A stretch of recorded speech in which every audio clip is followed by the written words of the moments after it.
ಓಂ ಶ್ರೀ ಮಹಾಗಣಾಧಿಪತಿಯೇ ನಮಃ. ಓಂ ಶ್ರೀ ಮಾತ್ರೇ ನಮಃ. ಓಂ ಶ್ರೀ ಗುರುಭ್ಯೋ ನಮಃ. ಸಮಸ್ತ ಕನ್ನಡ ವೀಕ್ಷಕರಿಗೆ ನಮಸ್ಕಾರ. ನೀವು ಮೊದಲನೇ ಬಾರಿ ನಮ್ಮ ಚಾನಲ್ ನೋಡ್ತಾ ಇದ್ದರೆ ದಯವಿಟ್ಟು ಸಬ್ಸ್ಕ್ರೈಬ್ ಮಾಡಿ ಅಂತ ಹೇಳ್ತಾ, ಪ್ರಮುಖವಾಗಿ ಈ ದಿನವು ದ್ವಾದಶ ರಾಶಿಗಳಿಗೆ ಏಪ್ರಿಲ್ ಮಾಸದಲ್ಲಿ ಇರುವಂತಹ ಗ್ರಹ ಗೋಚಾರ ಫಲಗಳನ್ನು ಈ ವಿಡಿಯೋ ಮುಖಾಂತರ ತಿಳಿದುಕೊಳ್ಳೋದಕ್ಕೆ ಪ್ರಯತ್ನ ಮಾಡೋಣ.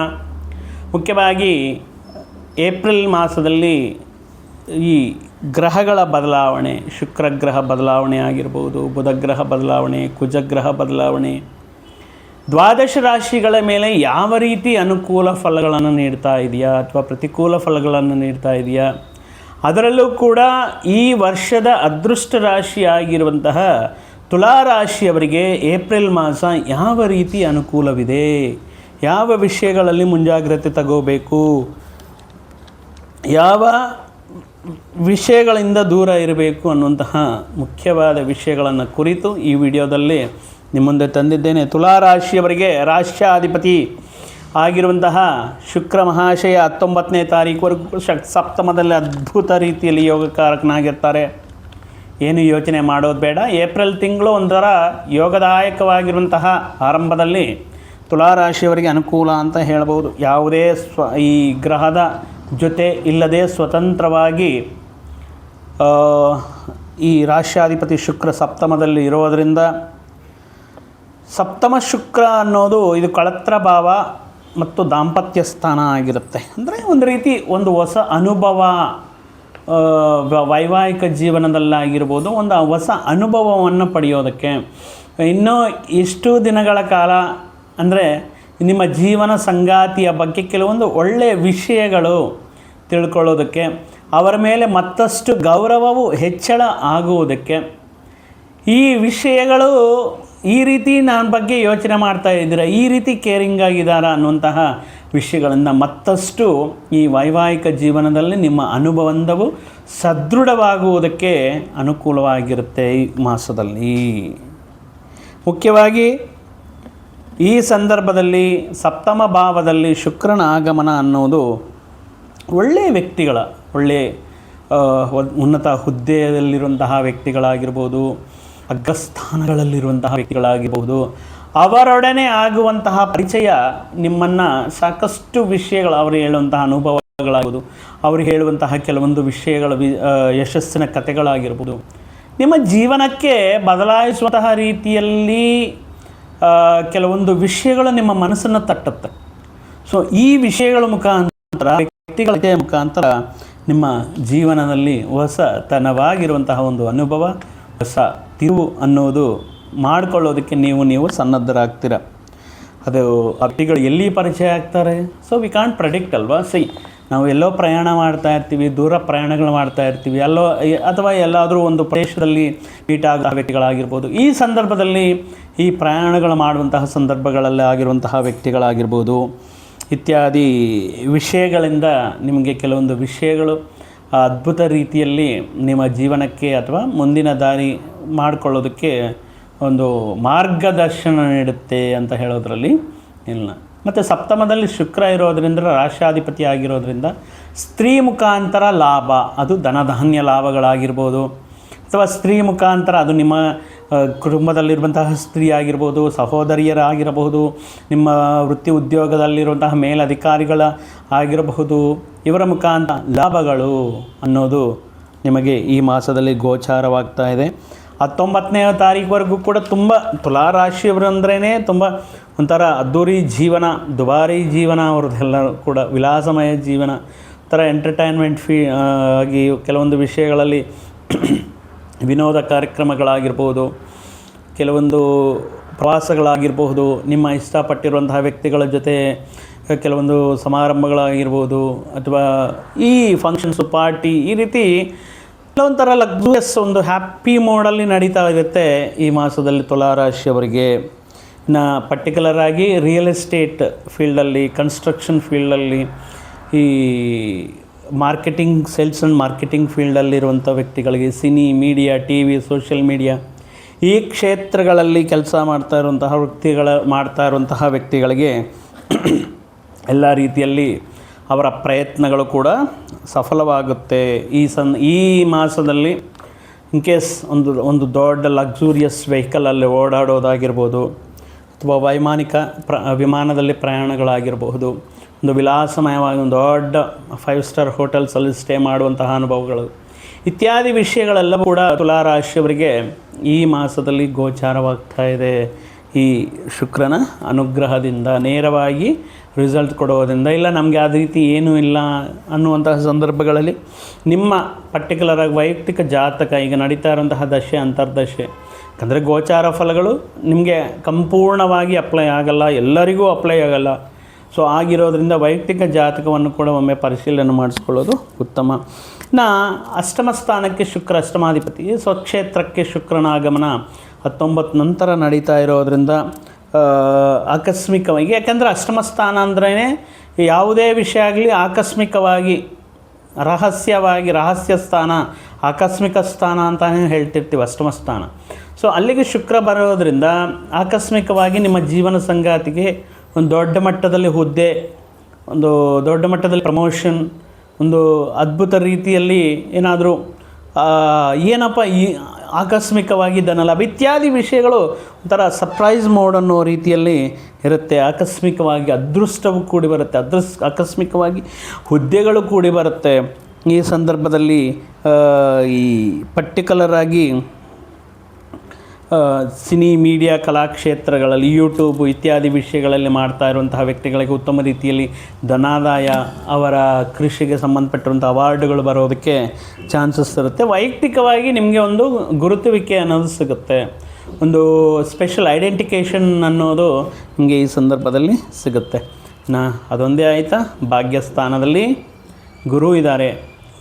ಭಾಗ್ಯಸ್ಥಾನದಲ್ಲಿ ಗುರು, 6ನೇ ಮನೆಯಲ್ಲಿ ಶನಿ ಪರಮಾತ್ಮ ಇದ್ದಾರೆ. ಸೊ ಎಲ್ಲ ಗ್ರಹಗಳು ಕೂಡ ಅನುಕೂಲವಾಗಿ ತುಲಾರಾಶಿಯವರಿಗೆ ಈ ಮಾಸ ಅನುಕೂಲ ಇದ್ರೂ ಕೂಡ ಕೆಲವೊಂದು ವಿಷಯಗಳಲ್ಲಿ ನೀವು ಮುಂಜಾಗ್ರತೆ ಕ್ರಮ ತಗೋಬೇಕಾಗಿರುತ್ತೆ. ಭಾಗ್ಯಸ್ಥಾನದಲ್ಲಿ ಗುರುಬಲ ಇದೆ. ಸೊ ಈ ಸಂದರ್ಭದಲ್ಲಿ ಕೆಲವೊಂದು ಪುಣ್ಯ ಕಾರ್ಯಗಳು, ಪುಣ್ಯಕ್ಷೇತ್ರಗಳು, ದಿವ್ಯ ದರ್ಶನಗಳು ಮಾಡಬೇಕು ಅನ್ನುವಂತಹ ಆಸಕ್ತಿ ಜಾಸ್ತಿ ಆಗುತ್ತೆ. ಸುದೂರ ಪ್ರಾಂತಗಳಿಗೆ ಅಥವಾ ಕೆಲವೊಂದು ನಿಮ್ಮ ಈ ಗುರುಗಳನ್ನು ಭೇಟಿ ಮಾಡಬೇಕು, ನಿಮ್ಮ ಗುರುಗಳ ಆಶೀರ್ವಾದ ಪಡೀಬೇಕು, ನಿಮ್ಮ ಪ್ರವಾಸಗಳಿಗೆ ಹೋಗಬೇಕು ಅನ್ನುವಂತಹ ಪ್ಲ್ಯಾನ್ಸ್ ಮಾಡ್ಕೊಳ್ಳೋದಕ್ಕೆ ಒಂದು ಪರ್ಟಿಕ್ಯುಲರ್ ಪ್ಲ್ಯಾನ್ ಮುಖಾಂತರ ಈ ಪರ್ಟಿಕ್ಯುಲರ್ ದೇವಸ್ಥಾನಗಳಿಗೆ ಹೋಗಬೇಕು ಅನ್ನುವಂತಹ ಕೆಲವೊಂದು ಕಾರ್ಯಾಚರಣೆ ಏನಿದೆಯೋ ಅದು ಮಾಡ್ಕೊಳ್ಳೋದಕ್ಕೆ ಅನುಕೂಲವಾಗಿರುತ್ತೆ. ಸೊ ಆಲ್ಮೋಸ್ಟ್ ನೀವು ಮಾಡುವಂತಹ ಎಲ್ಲ ಪ್ಲಾನಿಂಗ್ಸ್ ಏನಿದೆಯೋ ಅಥವಾ ನೀವು ಮಾಡುವಂತಹ ಈ ಸ್ಕೆಡ್ಯೂಲ್ಸ್ ಏನಿರುತ್ತೋ ಅದೆಲ್ಲವೂ ಕೂಡ ಸಕ್ಸಸ್ ಆಗ್ತಾ ಹೋಗುತ್ತೆ. ಇನ್ನು ಋಣರೋಗ ಶತ್ರುಸ್ಥಾನದಲ್ಲಿ ಶನಿ ಯೋಗಕಾರಕ ಇದ್ದಾರೆ. ಬಟ್ ಈಗ 14ನೇ ತಾರೀಕುವರೆಗೂ ರವಿ ಶನಿ ಜೊತೆ ಇದ್ದಾರೆ. ಏನಪ್ಪ ಇಲ್ಲಿ ಪ್ರಾಬ್ಲಮ್ಮು ಅಂದರೆ, ರವಿ ಶನಿ ಇಬ್ಬರು ಕೂಡ ತಂದೆ ಮಗ ಅಂತ ಹೇಳ್ತಿರ್ತೀವಿ, ಆದರೆ ಅವರು ಒಟ್ಟಿಗೆ ಇದ್ದರೆ ಮಾತ್ರ ಪ್ರತಿಕೂಲ ಫಲಗಳನ್ನು ನೀಡ್ತಾ ಇರುತ್ತೆ. ಸೊ ಬಟ್ ಈ ವಿಷಯದಲ್ಲಿ ಶನಿ ಯೋಗದಾಯಕವಾಗಿದ್ದರೂ ಕೂಡ ರವಿಯ ಜೊತೆ ಇರೋದರಿಂದ ಈ ಸಂದರ್ಭದಲ್ಲಿ ಈ ಗೌರ್ಮೆಂಟ್ ಸರ್ವೆಂಟ್ಸ್ ಇರ್ತಾರೆ, ಸರ್ಕಾರಿ ಅಧಿಕಾರಿಗಳು, ಅವರಿಗೆ ಮಾಡುವಂತಹ ಕೆಲಸಗಳಲ್ಲಿ ಕೆಲವೊಂದು ಆಕಸ್ಮಿಕ ಬದಲಾವಣೆಗಳು ಅಥವಾ ಮಾಡುವಂತಹ ವಿಷಯಗಳಲ್ಲಿ ಹೊಸ ಮಾರ್ಗದರ್ಶನಗಳು, ರೂಲ್ಸು ರೆಗ್ಯುಲೇಷನ್ ಸ್ಟ್ರಿಕ್ಟಾಗಿ ಫಾಲೋ ಮಾಡಬೇಕು. ಅಥವಾ ಮೇಲಧಿಕಾರಿಗಳಿಂದ ಒತ್ತಡ ಅನ್ನೋದು, ಅವರಿಂದ ಸ್ವಲ್ಪ ತೊಂದರೆಗಳು ಉಂಟಾಗೋದು. ಮತ್ತು ಈ ತುಲಾರಾಶಿ ಜಾತಕರಿಗೆ ಈ ಬಂಧುಗಳು ಅಂದರೆ ಋಣರೋಗ ಶತ್ರುಸ್ಥಾನ ಅಂತ ಹೇಳ್ತಾ ಇರ್ತೀವಿ. ಅಕಾರಣವಾಗಿ ಯಾವುದೇ ಕಾರಣ ಇಲ್ಲದೆ ಶತ್ರುಗಳಾಗಿ ಪರಿವರ್ತನೆ ಆಗೋದಕ್ಕೆ ಚಾನ್ಸಸ್ ಇರುತ್ತೆ. ನಿನ್ನೆ ತುಂಬ ಚೆನ್ನಾಗಿ ಮಾತಾಡ್ತಾ ಇರ್ತಾರೆ, ಬಟ್ ಬೆಳಗ್ಗೆ ಅಷ್ಟೊತ್ತಿಗೆ ಏನೋ ಒಂದು ಮನಸ್ಸಲ್ಲಿ ಇಟ್ಕೊಂಡು ಶತ್ರುಗಳ ರೀತಿಯಲ್ಲಿ ವರ್ತನೆ ಮಾಡೋದಕ್ಕೆ ಆರಂಭ ಮಾಡ್ತಾ ಇರ್ತಾರೆ. ಅದೇ ರೀತಿ ಸೂರ್ಯ ರವಿ ಪಿತೃಕಾರಕ ಅಂತ ಹೇಳ್ತಾ ಇರ್ತೀವಿ. 14ನೇ ತಾರೀಕುವರೆಗೂ ಕೂಡ ನಿಮ್ಮ ತಂದೆಯ ಜೊತೆ ವಿಭೇದಗಳು ಬರೋದು, ಮನೆಯಲ್ಲಿರುವಂಥ ಹಿರಿಯರ ಜೊತೆ ಕೆಲವೊಂದು ವಿವಾದಗಳಾಗೋದು, ಅಥವಾ ಆರೋಗ್ಯ ಸಮಸ್ಯೆಗಳ ಬಗ್ಗೆ ಹುಷಾರಾಗಿ ನೋಡ್ಕೋಬೇಕಾಗಿರುತ್ತೆ. ಯಾಕಂದರೆ ಋಣ ರೋಗ ಶತ್ರುಸ್ಥಾನ ಅಂತ ಹೇಳ್ತಾ ಇರ್ತೀವಿ. ಸೊ ಆರೋಗ್ಯ ವಿಷಯದಲ್ಲಿ ಮನೆಯಲ್ಲಿ ಇರುವಂತಹ ಹಿರಿಯರಿಗೆ ಆರೋಗ್ಯ ಸಮಸ್ಯೆಗಳು ಕಾಡುವುದಾಗಿರಬಹುದು. ಬಟ್ ಏನೇ ನಡೆದ್ರೂ ಕೂಡ 14ರ ನಂತರ ಏನಾಗುತ್ತೆ, ಈ ವಿವಾದಗಳೆಲ್ಲವೂ ಕೂಡ ಬಗೆಹರಿದು ನಿಮಗೆ ಅನುಕೂಲವಾಗಿ ಲಾಭದಾಯಕವಾಗಿ ಈ ಸಮಸ್ಯೆಗಳೆಲ್ಲವೂ ಕೂಡ ಪರಿಷ್ಕಾರವಾಗುತ್ತೆ, ಬಗೆಹರಿಯುತ್ತೆ. ಸೊ ಅದ್ರ ಬಗ್ಗೆ ಯೋಚನೆ ಮಾಡೋ ಅವಶ್ಯಕತೆ ಇಲ್ಲ.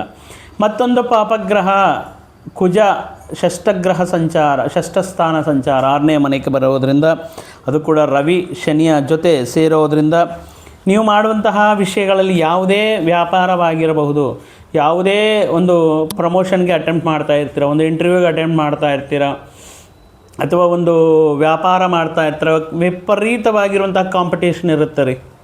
You never seen before. ಏನಪ್ಪ ಇಷ್ಟು ಕಾಂಪಿಟೇಷನ್ ಅನ್ನೋ ರೀತಿಯಲ್ಲಿ ಈ ಎಲ್ಲಿಗೆ ಹೋದ್ರೂ ಕೂಡ ವಿಪರೀತವಾಗಿರುವಂತಹ ಕಾಂಪಿಟೇಷನ್. ಇಷ್ಟು ಜನರಲ್ಲಿ ಅಲ್ಲಿ ನಿಮಗೆ ಒಂದು ಅಂತರ್ಮಥನ ಸ್ಟಾರ್ಟ್ ಆಗುತ್ತೆ. ಆದರೆ ನಾನು ಇಷ್ಟು ಜನನ ಮೀರಿ ನಾನು ಸಕ್ಸಸ್ ಆಗ್ತೀನಾ, ಇಷ್ಟು ಜನನ ಮೀರಿ ನಾನು ಇಂಟರ್ವ್ಯೂವಲ್ಲಿ ಜಾಬ್ ತೊಗೊಳ್ತೀನ, ಈ ರೀತಿ ಕೆಲವೊಂದು ಭಯ ಆತಂಕ ಅನ್ನೋದು ಸ್ಟಾರ್ಟ್ ಆಗುತ್ತೆ.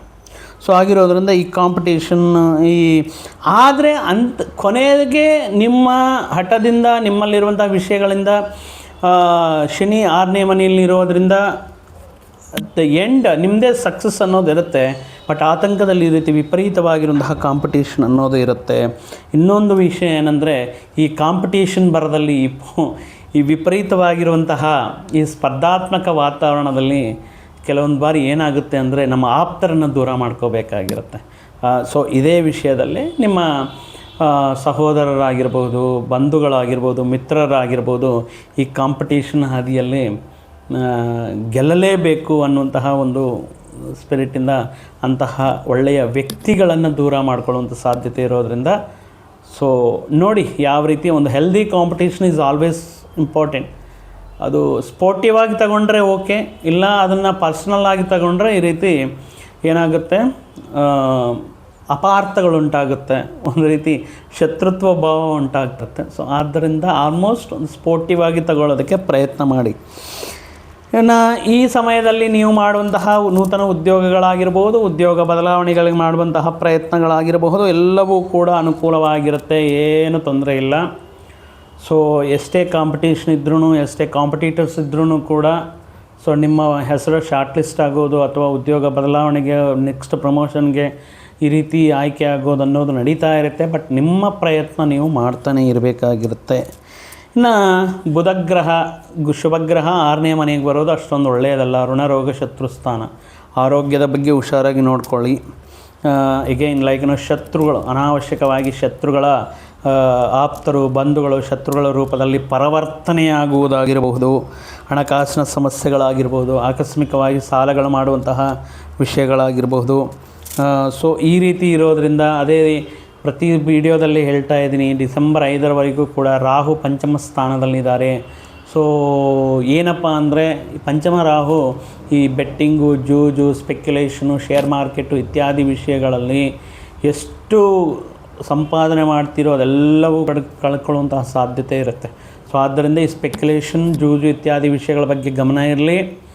ಈ ಪ್ರೀತಿ ಪ್ರೇಮ ವ್ಯವಹಾರಗಳಿರುವಂತಹ ವ್ಯಕ್ತಿಗಳಿಗೆ ಸಣ್ಣ ಪುಟ್ಟ ಅಪಾರ್ಥಗಳು ಬಂದು ದೂರ ಆಗುವಂತಹ ಚಾನ್ಸಸ್ ಇರುತ್ತೆ. ಬಟ್ ಡೋಂಟ್ ವರಿ, ಈಗ ಗುರುವಿನ ಭಾಗ್ಯದಲ್ಲಿರುವಂತಹ ಗುರುವಿನ ದೃಷ್ಟಿ ನೇರವಾಗಿ ಪಂಚಮ ದೃಷ್ಟಿ ಮೇಲೆ ಬೀಳೋದ್ರಿಂದ ಈ ರೀತಿ ಸಣ್ಣ ಪುಟ್ಟ ಮಿಸ್ಕಮ್ಯುನಿಕೇಷನ್, ಮಿಸ್ಅಂಡರ್ಸ್ಟ್ಯಾಂಡಿಂಗ್ ಅಂದ್ರೂ ಕೂಡ ಕೊನೆಯ ಕ್ಷಣದಲ್ಲಿ ಅವೆಲ್ಲವೂ ಕೂಡ ಮಬ್ಬುಗಳ ರೀತಿಯಲ್ಲಿ ಮಾಯವಾಗ್ತಾ ಇರುತ್ತೆ. ಸೊ ಆದ್ದರಿಂದ ನಥಿಂಗ್ ಟು ಆಲ್ಮೋಸ್ಟ್ ಎಲ್ಲ ಗ್ರಹಗಳು ಅನುಕೂಲವಿದ್ರೂ ಕೂಡ ರವಿ 14ನೇ ತಾರೀಕುವರೆಗೂ ನಿಮ್ಮ ಆರೋಗ್ಯ, ನಿಮ್ಮ ಹಿರಿಯರ ಆರೋಗ್ಯದ ಬಗ್ಗೆ, ಕಾಂಪಿಟೇಷನ್ ಬಗ್ಗೆ, ಪ್ರೀತಿ ಪ್ರೇಮ ವ್ಯವಹಾರಗಳಲ್ಲಿ ಇರುವಂತಹ ಕೆಲವೊಂದು ವಿಷಯಗಳ ಬಗ್ಗೆ, ಮುಖ್ಯವಾಗಿ ವಿಲಾಸಮಯ ಜೀವನದಲ್ಲಿ ದುಂದು ವೆಚ್ಚಗಳು ಮಾಡೋದನ್ನು ಕಮ್ಮಿ ಮಾಡಿಕೊಂಡು ಹೂಡಿಕೆಗಳು, ಉಳಿತಾಯಗಳ ಕಡೆಗೆ ಸ್ವಲ್ಪ ಗಮನ ಕೊಡಬೇಕಾಗಿರುತ್ತೆ ತುಲಾರಾಶಿಯವರು ಏಪ್ರಿಲ್ ಮಾಸದಲ್ಲಿ. ಮತ್ತಷ್ಟು ಶುಭ ಫಲಗಳಿಗೋಸ್ಕರ ದುರ್ಗಾದೇವಿ ಆರಾಧನೆ ಮಾಡ್ಕೊಳ್ಳಿ. ಯಾಕಂದರೆ ಪಂಚಮದಲ್ಲಿ ರಾಹು ಇದ್ದಾರೆ. ಬುಧ ಪ್ರತಿದಿನವೂ ಕೂಡ ವಿಷ್ಣು ಸಹಸ್ರನಾಮವನ್ನು ಪಠನೆ ಮಾಡೋದರಿಂದ, ಬುಧವಾರದ ದಿನ ಹೆಸರು ಕಾಳನ್ನು, ನೆನೆಸಿರುವಂಥ ಹೆಸರು ಕಾಳನ್ನು ಗೋಮಾತೆಗೆ ಆಹಾರವಾಗಿ ನೀಡುವುದರಿಂದ, ಶ್ರೀ ಮಹಾವಿಷ್ಣು ಸಹಸ್ರನಾಮ ನಿತ್ಯ ಪಠನೆ ಅಥವಾ ಕೇಳುವುದರಿಂದ ಅಷ್ಟು ಶುಭ ಫಲಗಳು ನಿಮಗೆ ಸಿಗುತ್ತೆ ಅಂತ ಹೇಳ್ತಾ, ಮತ್ತೊಂದು ವಿಡಿಯೋ ಜೊತೆಗೆ ಮತ್ತೊಂದು ಆಸಕ್ತಿಕರ ವಿಷಯದ ಜೊತೆಗೆ ನಿಮ್ಮ ಮುಂದೆ ಮತ್ತೆ ಬರ್ತೀನಿ. ಅಲ್ಲಿಯವರೆಗೂ ಸರ್ವೇ ಜನಾಂ ಸುಖಿನೋ ಭವಂತು, ಸಮಸ್ತ ಸನ್ಮಂಗಳಾನಿ ಭವಂತು. ಜೈ ಶ್ರೀ